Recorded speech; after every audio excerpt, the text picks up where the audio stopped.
अरुण अपने गांव की एक लड़की रानी से प्यार करता था। दोनों अक्सर छुप छुप कर मिलते थे, पर कुछ दिनों से रानी ने अरुण से मिलना बंद कर दिया था।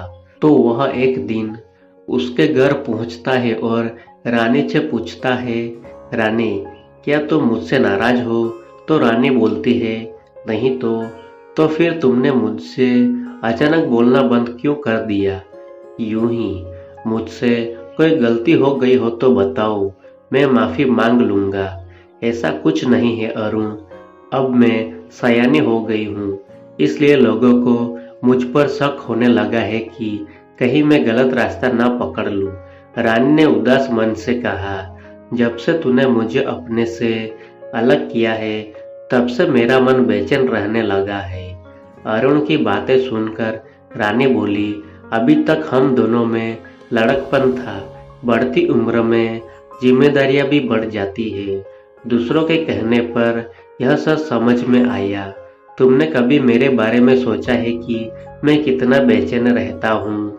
घर का काम निपटा कर जब मैं अकेले में बैठती हूँ तो दूसरे दोस्तों की यादों के साथ साथ तुम्हारी भी याद आती है।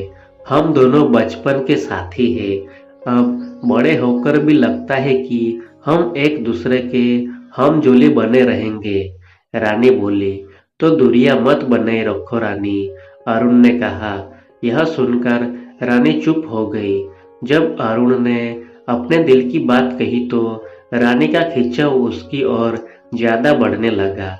दोनों अपने शुरुआती प्यार को दुनिया की नजरों से छिपाने की कोशिश करने लगे, लेकिन जब दोनों के मिलने की खबर रानी की मां राजकुमारी को लगी तो उसने चेतावनी देते हुए कहा कि वह अपने हद में ही रहे।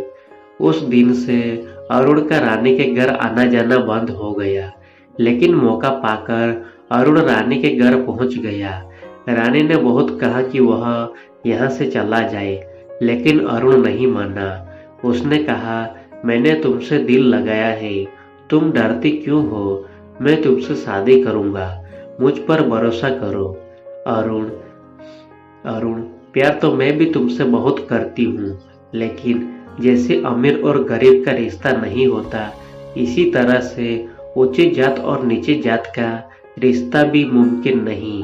इसलिए हम दोनों दूर ही रहे तो अच्छा होगा। अरुण पर इस बात का कोई असर नहीं पड़ा। वह आगे बढ़ा और रानी को बाहों में भरकर चूमने लगा। पहले तो रानी को अच्छा लगा, लेकिन जब अरुण हद से ज्यादा बढ़ने लगा तो वह छिटक कर अलग हो गई। बस अरुण, बस, ऐसी हरकतें जब बढ़ती है तो अनर्थ होते देर नहीं लगती। अब तुम यहाँ से चले जाओ, ना खुश होते हुए रानी बोली। उसमें बुरा मानने की क्या बात है रानी, प्यार में यही सब तो होता है। होता होगा, तुमने इतनी जल्दी कैसे समझ लिया कि मैं इसके लिए राजी हो जाऊंगी? बस एक बार मेरी प्यास बुझा दो, मैं दोबारा नहीं कहूंगा। शादी से पहले ऐसा सब कुछ होता है। नहीं अरुण, कभी नहीं। इस तरह अरुण ने रानी से कई बार छेड़खानी की कोशिश की, पर कामयाबी नहीं मिली। कुछ दिन बाद रानी के माता पिता दूसरे गांव में गए थे। शादी में जाते जाते रानी को कहा गए थे कि वह घर से बाहर नहीं निकलेगी और न ही किसी को घर में आने देगी। उस दिन अकेले पाकर अरुण चुपके से रानी के घर में घुसा और अंदर से केवड़ बंद कर रानी को बाहों में कस लिया, जिससे दोनों के जिस्म में सिहरन पैदा हो गई। दोनों मदहोश होने लगे। अरुण रानी के छाड़े ढीली कर तन से अलग करने की कोशिश करने लगा। रानी का ध्यान टूटा तो उसने जोर से धक्का देकर अरुण को चारपाई से अलग कर दिया और अपनी साड़ी ठीक करते हुए गरजी, खबरदार, जो तुमने मेरी इज्जत लुटने की कोशिश की, चले जाओ यहाँ से। चला तो जाऊंगा, लेकिन याद रखना कि तुमने आज मेरी इच्छा पूरी नहीं होने दी। अरुण गुस्से में चला गया।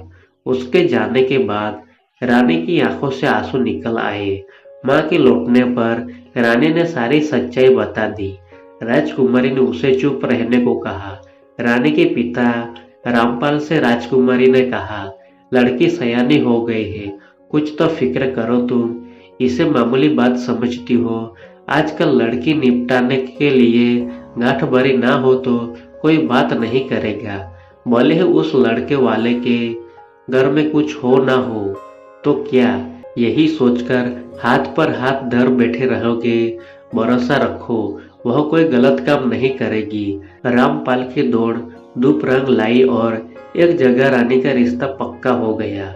रानी की शादी की बात जब अरुण के कानों में पहुंची तो वह तड़प उठा। एक रात रानी अपने 8 साल के भाई के साथ मकान की छत पर सोई थी। उसने बदन पर महज एक साड़ी थी।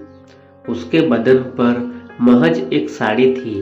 रानी और अरुण के मकानों के बीच दूसरे पड़ोसी का मकान था, जिसे पार करता हुआ अरुण उसकी छत पर चला गया। अरुण रानी के बगल में जाकर लेट गया।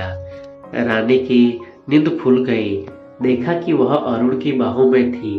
पहले तो उसने सपना समझा, पर कुछ देर में ही चेतना में लौटी तो वह सब कुछ समझ गई। उसने अरुण की बेजा हरकतों पर ललकारा, चुप रहो रानी, सर करोगी तो सबको पता चल जाएगा, बदनामी तुम्हारी होगी। मैं तो कह दूंगा कि तुमने रात में मुझे मिलने के लिए बुलाया था। कहते हुए अरुण ने रानी का मुंह हथेली से बंद कर दिया। उसके बाद अरुण रानी के साथ जोर जबरदस्ती करता रहा और वह चुपचाप लेटी रही। रानी की आंखें दब दबा गई। उसने कहा, अरुण, आज तुमने मेरी सारी उम्मीदों को खाक में मिला दिया। आज तुमने मेरे अरमानों पर गहरी चोट पहुंचाई है। मैं तुमसे प्यार करती हूँ, करती रहूंगी, लेकिन अब मेरी नजरों से दूर हो जाओ, कहकर वह रोने लगी। उसी समय पास में सोए रानी के छोटे भाई की नींद खुली।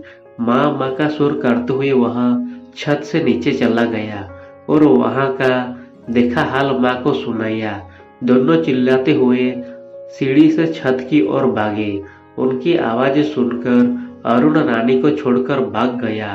दोनों ने ऊपर पहुंचकर जो नजारा देखा तो दोनों के रंगटे खड़े हो गए। माँ ने बेटी को संभाला। बाप छत पर से अरुण को गालियां देता रहा।